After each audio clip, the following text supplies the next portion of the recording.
안녕하세요. 오늘은 사교육 없이 자사고부터 교대까지 제가 어떻게 공부를 해왔는지를 알려드리는 시간을 갖도록 하겠습니다. 우선 각 과목별 공부법을 소개해드리기 전에 어떻게 독학을 하면서 생기는 많은 질문들을 해결해왔냐에 대한 답변을 드리겠습니다. 저는 두 가지 방법을 이용했는데요. 오픈 채팅을 이용했습니다. 오픈 채팅하면 오픈 채팅? 이런 생각을 하실 수 있는데, 만약에 내가 지구과학을 질문하고 싶다라고 하시면 지구과학을 오픈 채팅에 치신 다음에 요 1대1 채팅을 누르시고 이렇게 하면 무료로 질문을 할 수가 있어요. 오픈 채팅방에 그냥 심심할 때마다 문제를 풀어주시는 분들이 계시기 때문에 저는 이런 식으로 질문을 했었던 기억이 있습니다. 그리고 두 번째는 메가패스를 구매하시면 얻을 수 있는 큐브 질문권인데요. 큐브란 약간 콴다랑 비슷한 결인데 직접 메가스터디에 인증을 받은 대학생들이 질문에 대한 1대1 답변을 주는 데인데 너무 좋습니다. 대부분은 진짜 쉽고 빠르게 알려주시기 때문에 이 방법도 많이 이용했습니다. 그리고 마지막으로 제가 제일 많이 이용했던 방법인데, 친구들과 선생님들께 질문을 드리는 거예요. 새학기에 공부 잘하는 친구들이 눈에 띈단 말이죠. 너가 수학을 너무 잘하는 것 같아서 뭘 물어보고 싶어, 이렇게 하면서 친하지도 않은데 막 카톡으로 먼저 질문하고 대면으로도 계속 질문했던 기억이 납니다. 적게는 1년, 길게는 2년까지 저의 질문 담당이 되어주어서 제가 이 자리까지 올 수 있었지 않았나 싶습니다. 그래서 학교에서 공부를 잘하는 친구들에게 물어보는 것도 하나의 방법이라고 생각합니다. 그 다음은 이제 선생님께 질문하는 방법인데요. 제가 얼마나 선생님께 많이 질문을 했냐면, 생기부에 쉬는 시간마다 매일 찾아왔다, 선생님들의 껌딱지다, 이런 느낌의 말이 많이 들어가 있어요.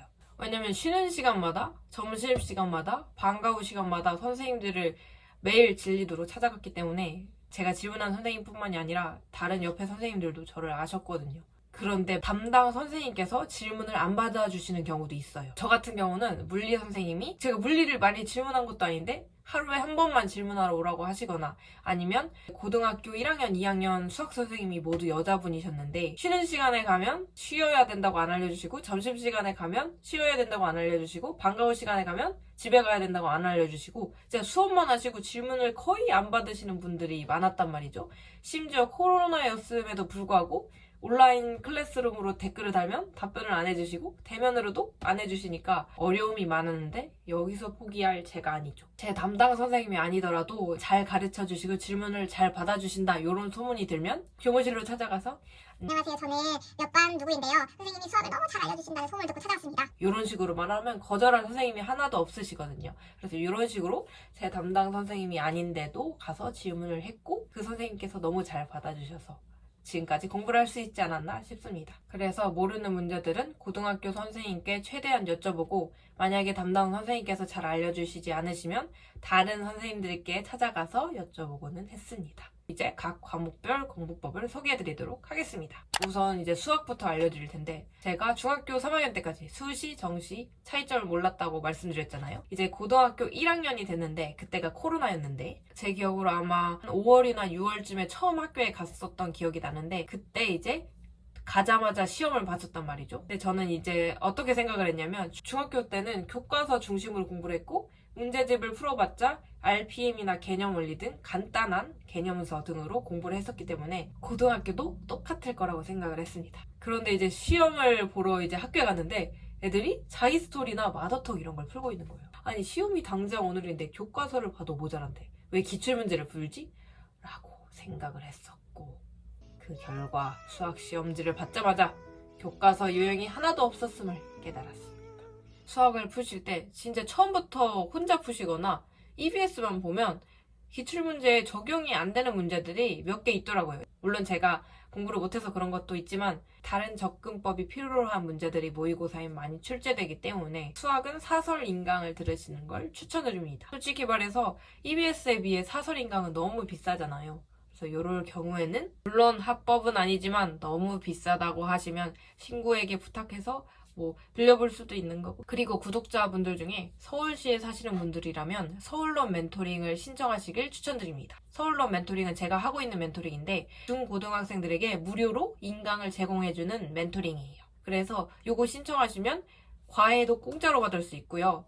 메가스터디, 이스투스, 엠베스트 이런 다양한 인강들을 무료로 들을 수 있습니다. 물론 저는 수상하를 사설인강 없이 독학으로 공부하긴 했지만 너무 쉽지 않더라고요. 정말 쉽지 않았습니다. 저는 이제 인강과 함께 학교에서 수학 방과후를 많이 진행했는데 거기에 다니면서 수학 공부를 했던 기억이 있습니다. 그래서 이런 식으로 제가 각 과목별로 필기노트를 만들었는데, 그래서 이렇게 중복순열 이런 거 제가 이제 2개를 만들었는데, 하나는 이제 기출용 필기, 하나는 개념용 필기인데, 선생님 수업을 하나하나 이렇게 정리해서 뭐 여러 가지 함수의 미분 이런 식으로 필기하면서 공부를 했던 기억이 있습니다.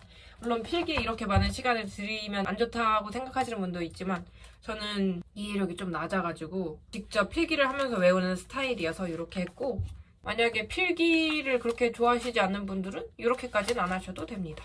이게 우선 방과후 때 풀었던 문제집인데 문제 사이의 간격이 되게 널찍해서 풀기도 좋고 답지도 그렇게 나쁘지 않았습니다. 게다가 이제 자이스토리는 전 문제가 다 들어가 있는데 얘는 중요한 문제만 선별돼 있어서 꽤 좋더라고요. 이거 하나를 푸는데 풀이 방법이 이렇게 나온다는 게 이게 말이 됩니까? 그래서 정리를 하자면 수학은 독학이나 EBS를 하는 것보다 저는 사설 인강을 추천드리는 편입니다. 아무래도 이제 독학을 하시는 분들은 해설지가 중요하니까 해설지가 좀 상세히 되어 있는 것을 사는 것을 추천드립니다. 아예 그 개념을 배울 때 들었던 선생님의 커리를 쭉 따라가시는 것도 하나의 방법이라고 생각을 합니다. 그 다음에 2번째 과목으로 국어를 설명드릴 텐데, 국어는 내신 국어 방법이랑 수능 국어 방법이 있어요. 내신 국어 방법은 무조건 교과서랑 참고서를 달달달 외우셔야 됩니다. 그리고 이제 저희 학교만 그랬는지 모르겠는데 항상 국어에 처음 보는 외부 지문이 나오는데 그걸 맞히는 친구들이 있었단 말이죠. 그래서 어떻게 맞췄는지 물어보면 우리 학원에서 나눠준 기출문제집이 있던데 이런 식으로 말을 하는 사람들이 너무 많았단 말이죠. 이게 학교도 내시는 선생님들이 계속 내시기 때문에 기출이 중요한데 학원에 안 다니는 학생들은 기출이 전혀 없고 정보도 없잖아요. 하지만 요걸 타파할 방법을 제가 알아냈습니다. 나무 아카데미라는 사이트가 있거든요. 저희 학교에서 유명한 국어학원이 있었는데 거기 다니는 친구들의 문제와 100% 똑같습니다. 그래서 내신 국어 준비하는 분들 나무 아카데미 꼭 이용해 주시면 좋겠습니다. 그리고 수능 국어 공부법을 알려드릴 텐데, 국어는 제가 읽는 속도가 느리단 말이죠. 다 지문을 읽으면서 푸니까 시간이 너무 없는 거예요. 그런 방학에 강민철 선생님의 강의를 듣게 됩니다. 와우. 강민철 선생님이 이제 국어를 처음 독학하시는 분들에게는 어떻게 읽어야 될지 알려주시기 때문에 정말 좋습니다. 근데 단점이 있다면 책이 너무 비싼 거예요. 이거 정가 세트가 69,000원? 말이 됩니까, 여러분? 게다가 저는 단기분이 해설지는 그렇게 좋다고 생각이 안 들거든요. 문제집이 다 평가원 기출문제로 돼 있는데 너무 비싼 거예요. 그래서 저는 어떻게 했냐면 단기분이 유명하니까 학교 친구들이 많이 샀단 말이죠. 그래서 학교 친구들이 산 책에서 이제 목차가 나옵니다. 그래서 이걸 찍어서 하나하나 찾아서 편집을 해서 프린트해서 인강을 들었던 기억이 있습니다. 정리하자면 내신 국어를 하실 분들은 나무 아카데미 꼭 이용하시고 수능 국어를 준비하실 분들은 단기분을 한번 이용해보면 어떨까라는 말씀을 드립니다. 아니면 제가 풀었던 문제집 중 하나가 마르고 닳도록이라는 문제집인데 해설지가 너무 자세했어요. 이해가 너무 잘 가요. 그리고 너무 좋은 게 마르고 닳도록 카페가 있어서 풀다가 모르는 문제가 있으면 글로 써서 질문을 할 수 있다는 것도 큰 장점입니다. 단 어느 정도 어떻게 읽는지 안다 하시는 분들은 마르고 닳도록을 추천드립니다. 엄매도 독학을 하시면 요 선생님 인강을 들으시면 2주, 3주 안에 한번 쓱 복습을 할 수 있기 때문에 추천드리고요. 다음으로 영어입니다. 영어 사이트는 많이 아실 거예요. 족보닷컴도 유명하고 이그젠포유도 유명합니다. 이그젠포유는 조금 비싸단 말이죠. 이럴 경우에는 친구들끼리 n분의 1을 해도 되고요. 아니면 처음에 말씀드렸던 오픈 채팅방에 들어가셔서 이그젠포유라고 치시면 한 문제당 100원, 200원 꼴로 판매를 한단 말이죠. 이런 식으로 저렴하게 얻으실 수도 있습니다. 수능 영어는 무조건 단어를 많이 아셔야 만약에 해석을 잘 못하시더라도 대충 이해를 할 수 있습니다. 과학의 경우에도 마찬가지로 처음부터 시작을 하신다면 사설 인강을 듣는 걸 추천을 드리고, 왜냐면 제가 화학을 독학을 하려고 했었는데 앞부분은 쉬웠어요. 근데 이제 바로 몰이 들어가면서 그거 건너뛰고 이제 뒤에 이제 원자도 쉽네 암기니까 하다가 이제 상과 연계 앞부분은 쉬워요. 바로 킬러 문제 나오면 또 넘기고 이런 느낌이거든요. 그래서 이런 거를 푸시려면 독학을 하시기보다 이런 인강들을 듣는 걸 추천드립니다. 저는 그래서 화학의 경우에는 처음에 EBS의 그 여자 선생님 분에게 이제 듣다가 고석용 선생님과 정구 선생님을 들었고요. 그리고 사회의 경우에는 무조건적인 암기가 필요하죠. 우리가 통합사회, 그다음에 세계지리를 했었는데 전 과목을 통틀어서 사회를 제일 잘 봤어요. 이 정도면 문과에 적합한 인재가 아니었나라는 생각이 들긴 하네요. 이런 식으로 제가 또 종교에 관심이 많아서 이렇게 힌두교 이런 식으로 선생님들의 필기를 다 적었습니다. 이렇게 해서 주요 과목들 꿀팁은 다 알려드린 것 같고 복학하는 분들에게 조금 더 도움이 되면 좋겠다 싶은 마음에 영상을 찍게 되었습니다. 추가적으로 궁금한 부분이 있으시면 댓글을 달아주시면 답변 드리도록 하겠습니다. 그럼 여기까지. 안녕.